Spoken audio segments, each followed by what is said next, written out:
mathematics in senior school, but they can study simple mathematics to assist them just with their simple daily activities. So we are reforming the curriculum. But we are also increasing the infrastructure for schools, colleges, universities. In the last 3 years, the government of Kenya has built 23,000 classrooms in junior and senior schools, basically in secondary schools and primary schools as well, out of which 7,000 have been built through the national government CDF, and the other 16,000 have been built through the Ministry of Education. We are now in the process of building 1,600 laboratories to schools that do not have laboratories, especially those that will be in preparing students for STEM subjects. This is a huge investment in infrastructure. This administration, for the last 3 years, has employed the largest amount of teachers ever employed by any administration since independence.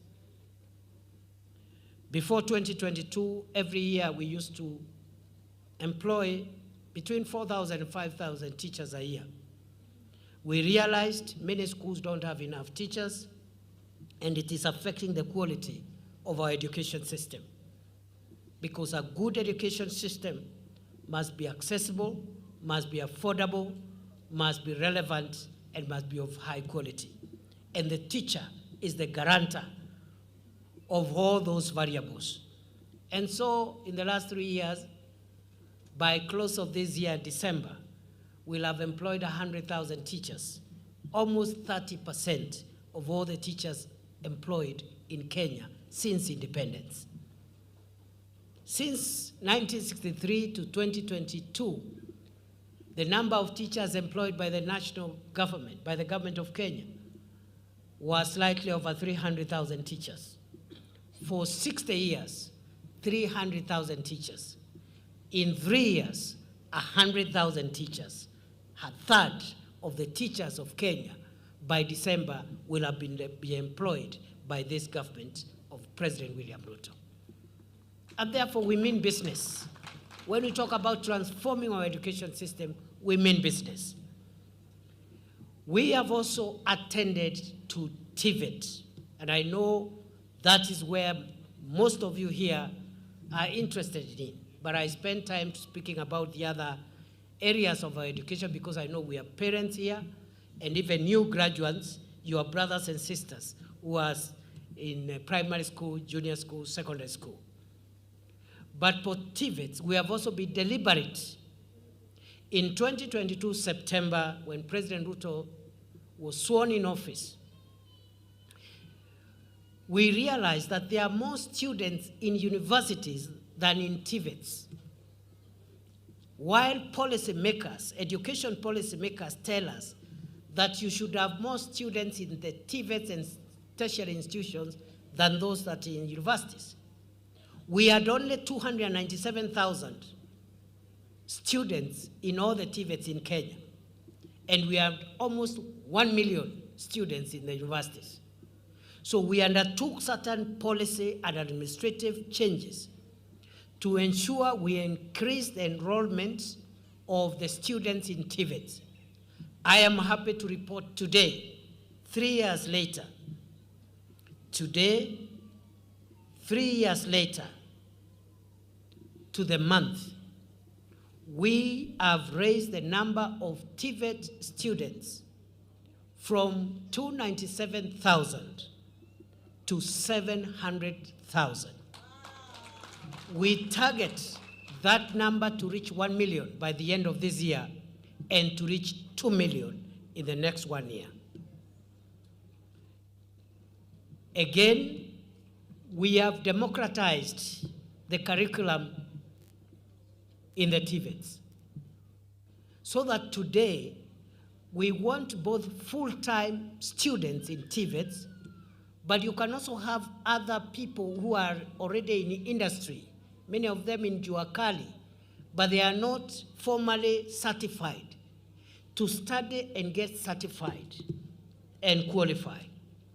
That is why we have introduced the modularization of the TVET curriculum, which allows somebody who is running a workshop in town here in Muranga, who wants to have a certificate, a diploma in their areas of expertise, let's say mechanical engineering or automotive engineering. They can continue with their business, look for some little time, 3 weeks, 1 month, come and take one module, and then go back to work. When they are ready, they come and take another module. Then they go back to work the other time, another year, they come for another module until they accumulate enough modules for the course they are studying for and they get certified.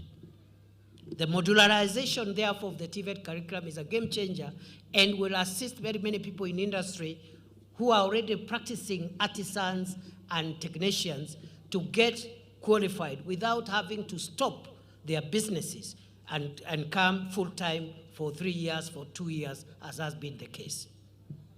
That is why, in addition, we have introduced the recognition of prior learning, which allows artisans, technicians, and other people who are talented in skills. We have people who have talents in electrical engineering, talents in mechanical engineering, talents in carpentry and plumbing, but they are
so the recognition of prior learning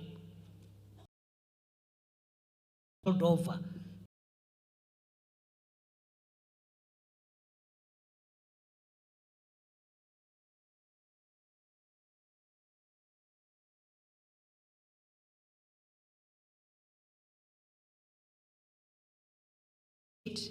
We are introducing a new policy. We are getting a lot of requests, which President Ruto authorized the employment of 2,000 tutors. We know that number is not enough, and therefore an approval has already been given by government to the Ministry of Education to hire an additional 5,800 tutors for TVET institutions to strengthen the capacity of the teaching fraternity. And I have asked the minister here, once the new tutors are employed, to give priority to Muranga Technical Training Institute, because I have been informed by Professor Kagwanja and the principal, you still have gaps in the available teachers, especially those that are employed by the Ministry of Education. So we are in progress, recruiting more teachers. We are also changing the curriculum.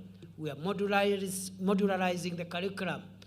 We are attracting industry players to study in TVET through the recognition of prior learning and the dual training policy. We are also making steady progress in equipment of our TVET. And those who have spoken before me have spoken about the need for equipment, and I agree with them fully. And therefore, as the requests were being made, I want to say some of them will be implemented as soon as possible. Others will take time because of procurement and budgetary planning purposes. But I want to commit that the government will provide this institution with vehicles for the driving school. And we have agreed with the minister that the principal should write today formally to the Ministry of Education requesting for a new truck for training, and then the additional equipment we can donate, as the MP for the area was saying. We can also look for old vehicles from other government ministries to come and support the driving school in this institution and other institutions across the country. But for a start, we will provide a new truck for the driving school of Muranga Technical Training Institute. The request also, which was made by the Member of Parliament for this area and the other leaders about equipment for hospitality, I also want to commit that we are in the tail end of our phase 2 equipment, TVET equipment program, and we will prioritize this institution so that we provide you with adequate equipment for your hospitality department. When the equipment is ready, we will ask Mheshimiwa Wamaua, Mheshimiwa Betty, Mheshimiwa Kihongi, Mheshimiwa Sabina to come and deliver those equipment on behalf.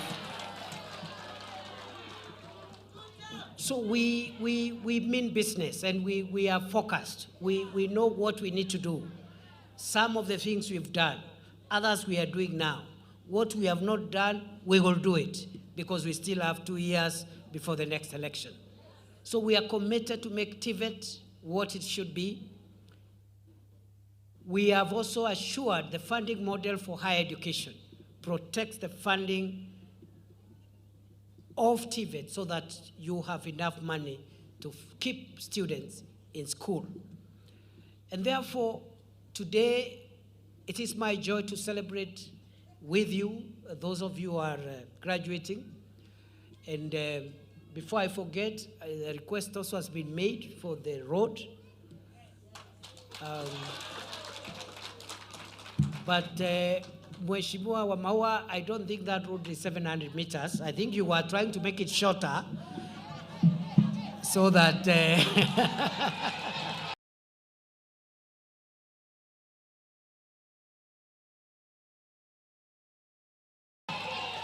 I think it is longer. I think it's longer than 700 meters. I think it's about 1 kilometer. So it's better to be accurate, because if you ask for 700 meters and the road is 1 kilometer, and the government approves 700 meters, we'll have a road that is not complete, isn't it? So I think it's about 1 kilometer of road, isn't it? And also street lighting, isn't it? So again, we will work with Mheshimiwa and the other leaders of Muranga County to make sure that we provide the road, the lighting, the equipment for hospitality, the equipment for driving, and then we proceed with the other things. So we have clarity. Allow me before I go towards concluding, to also encourage the graduates. I think there is a lot of negativity,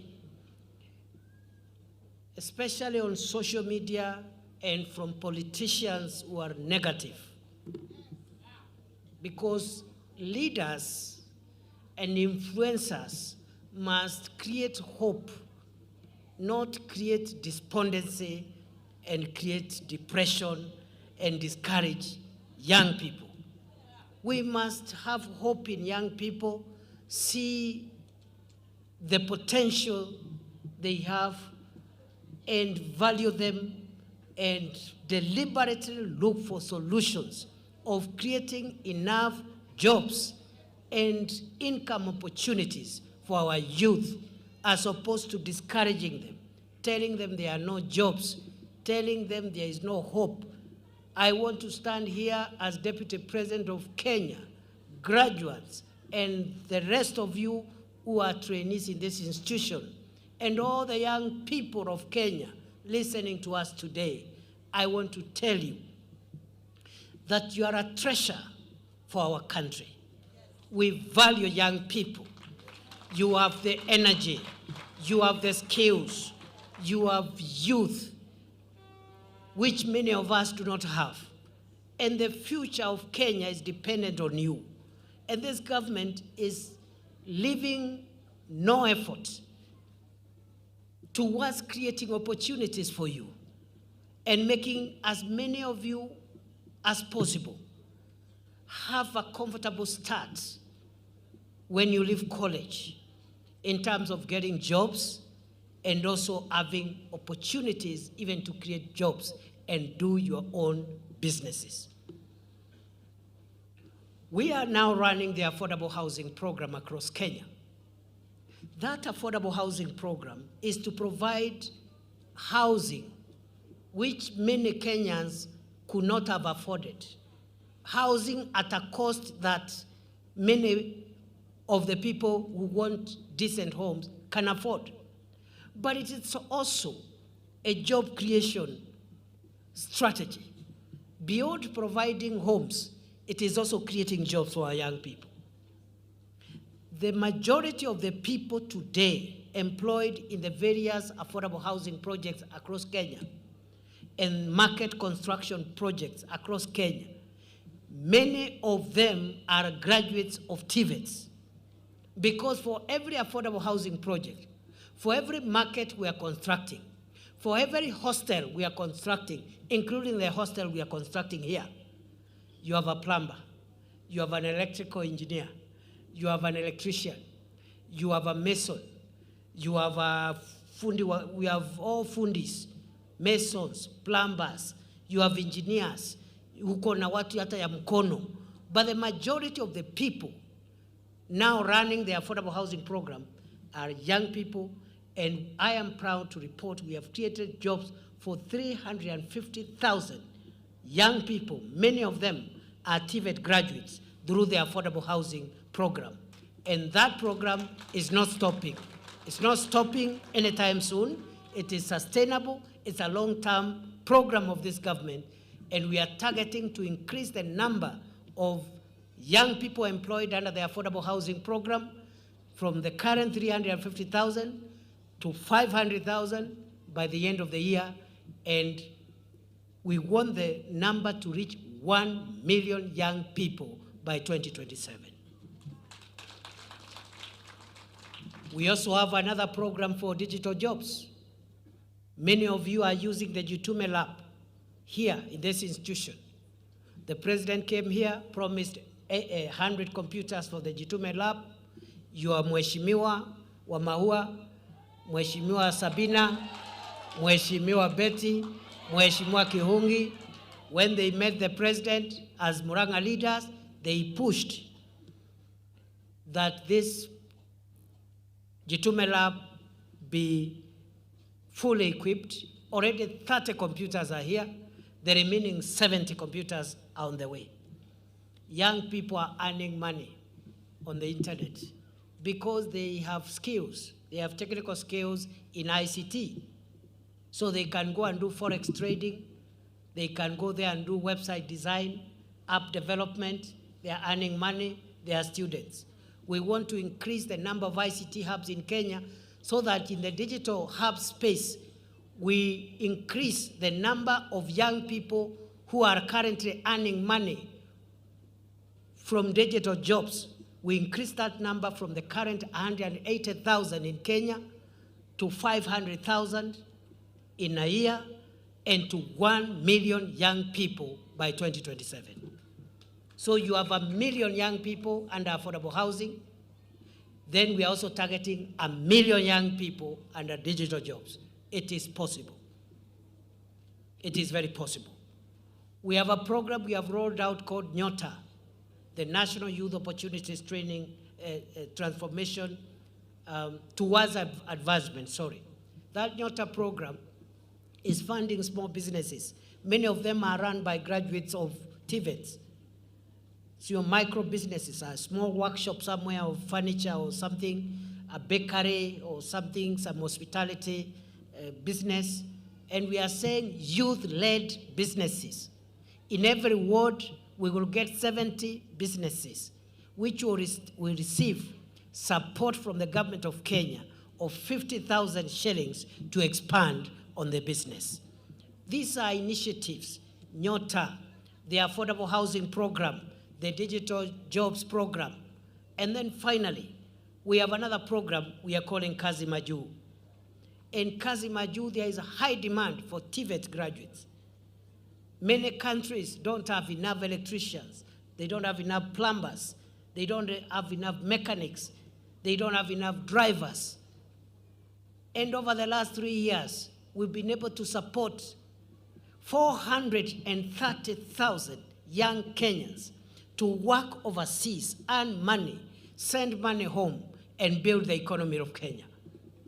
We want to increase that number from the current 430,000 to 1 million young people working abroad under the Kazi Maju program so that they can go get dollars and send home. And after a few years, they can always return home and invest here. So those are the programs we are running. Kazi Maju, Kazi Mtandaoni, Kazi kwa ground, ya affordable housing.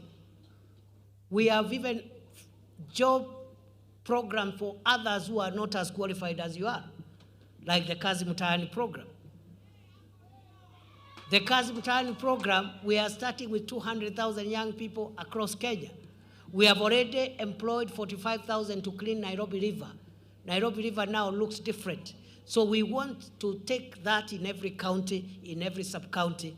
Again, with time, in the next 2 years, we can have another 1 million young people under the Kazi Mtaani Climate Works program. Tell me 2 years from today, 5 years after the election of President Ruto, if we can get 1 million young people under Kazi Mtaani Climate Works, 1 million young people under affordable housing jobs, 1 million young people under Kazi Mtandaoni digital jobs, 1 million young people under the affordable housing and Kazi Maju program. Hiyo si itakuwa tu tabu. So we are on course. The people who are making noise have no idea. We have already covered ground, and the remaining ground will cover it. And we will come with statistics. When we come to Muranga, we will say we have taken 1 million young people overseas to study. And out of the 1 million, the number that comes from Muranga is 140,000, and we will arrange them according to their constituencies and the wards and the villages they come from. Yes, so that tunakuja tunasema mtoto wa fulani, alafu tunauliza ni fire si fire. Yeah, it's as easy as that. So don't be young people. Don't allow people who have had their time in life.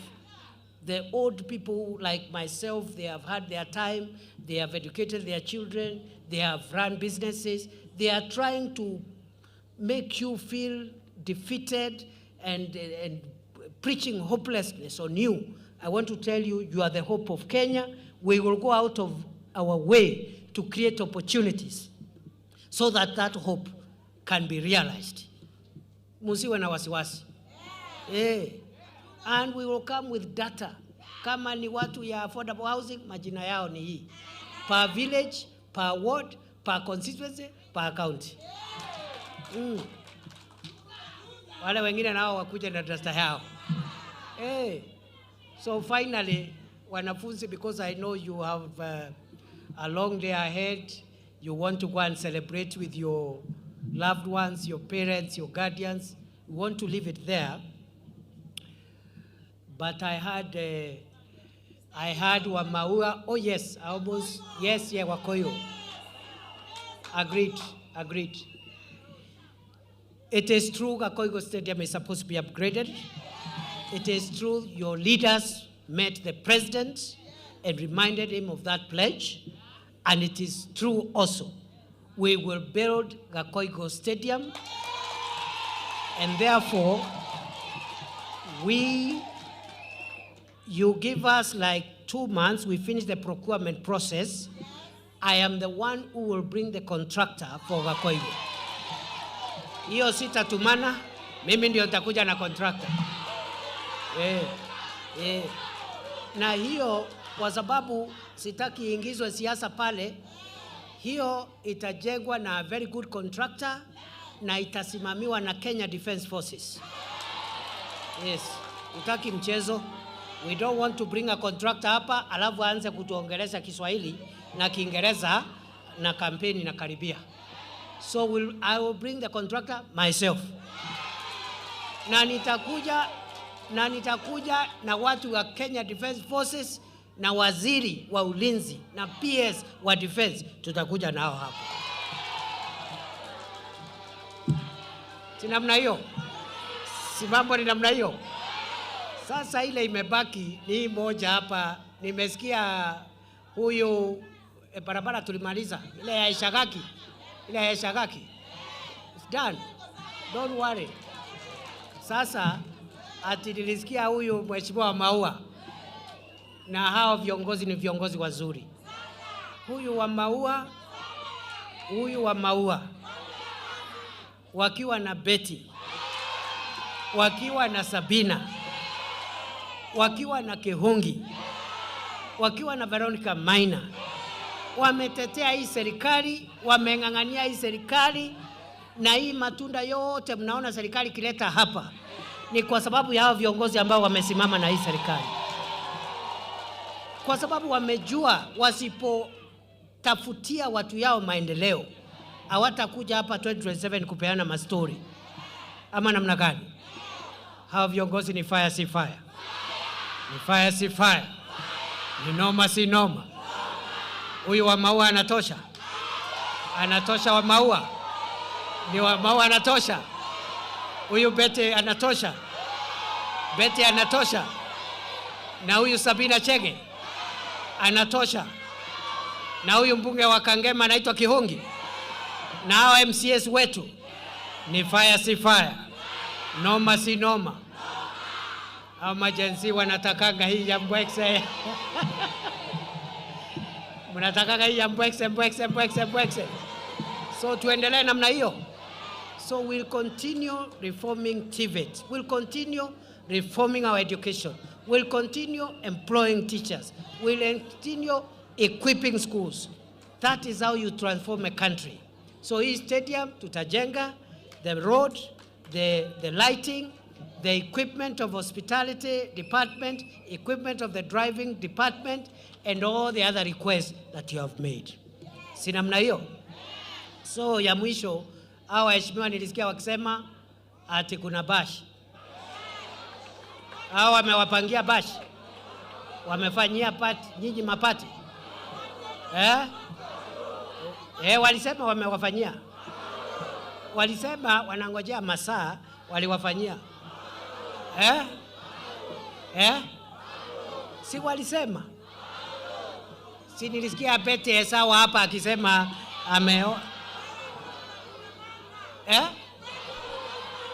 ama alikuwa ananichochea? Alikuwa anachochea DP afanye kitu. Na yeye ni fire. Kumbe huyu Betty ni fire. Huyu wa Maua ni fire. Ni moto. Waendelee wasiendelee. Ati sasa mnataka bash. Lakini sasa vile tafanya ni sawa, tumekubali vile waheshimiwa wamesema, kwa sababu hawa wanakuwa na nyinyi kila siku. Mimi ndio niko hapa leo, si ndio? Si wanachoma jeshi kila siku. Lakini mimi unajua leo ndio nimekuja, nikiwasimamia iko makosa. Si nisimamia hao waheshimiwa leo kwa sababu wako na nyinyi kila siku. Nifanye ile kitu. Comrades power. Comrades power. Nifanye hiyo kitu. Nifanye ile kitu. Nifanye. Na mbona mlikuwa baridi hivi? Ama hiyo maneno ndio ilikuwa imefanya baridi? Naona sasa umechemuka.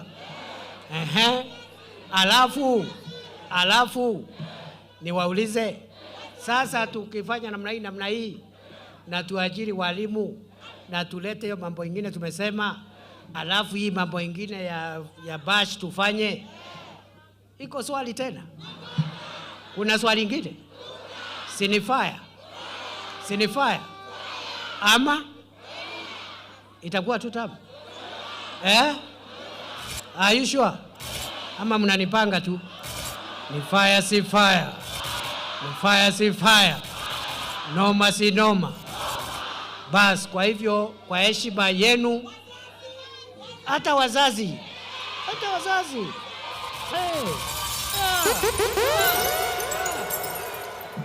ala, si hata wazazi wako pale, si hata nimeona vijana wa bodaboda pale. Bodaboda power, bodaboda power, bodaboda power, bodaboda power. Si hata wazazi nao, wazazi power, wazazi power. Leo nimepatikana jameni. Comrades power. Lakini sasa tutaanza na comrades kwa sababu siku ni yao leo. Tunawio. So mimi nataka mniruhusu, kwa sababu nilikuwa nimeeleza mheshimiwa kuna shughuli mahali.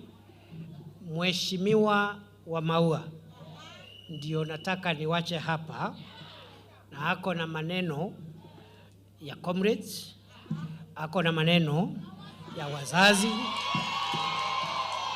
ako na maneno ya zizi zote, hata bodaboda. Niendelee nisiendelee? Niendelee nisiendelee? Kwa hivyo mimi niko hapo na wazazi wenu wamekubali tuendelee na hii mambo ya serikali, na hata nyinyi wanafunzi muunge mkono serikali, kwa sababu hiyo ndio inashughulikia maslahi yenu. Mtu mwingine asikuja hapa na stories za jaba ati anawasumbua na hana solution, asaidii chochote, asaidii mupate chochote.